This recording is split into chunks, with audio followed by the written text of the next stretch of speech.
This Morning fans were left in a fury when Barry George was unexpectedly cut off during his Jill Dando interview for the show to talk about the weather. Barry George was wrongly found guilty of the murder of famous presenter Jill Dando that happened in 1999. Dando was shot to death in front of her London home, and the police charged George with murder after putting him under surveillance for a while. He was sentenced to life in prison in 2001. But got released in 2008 when his innocence was proved. Since leaving prison, Barry has expressed having fears for his life and receiving threats, and unsuccessfully seek monetary compensation for his wrongful imprisonment. George was a guest on This Morning's Thursday episode, along with former police officer Mark Williams-Thomas, to reflect on his 10 years of freedom. After Mark's long explanation as to why George was innocent and how he was now focused on another specific person who he was sure was the murderer, George asked if he could add something. George started to say, "Hammersmith and Fulham,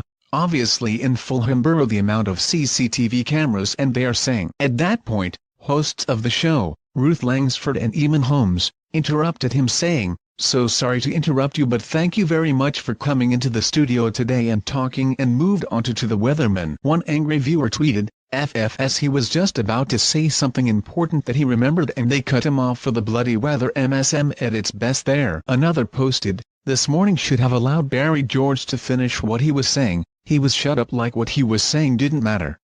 Right on the ball stuff that This Morning." And a third viewer shared, "At This Morning Barry George needed more time for that interview. It was just getting interesting. Mr. George wanted to say more and I wanted to hear more." Cutting him for the sodding unrequired weather forecast was very unprofessional. This Morning.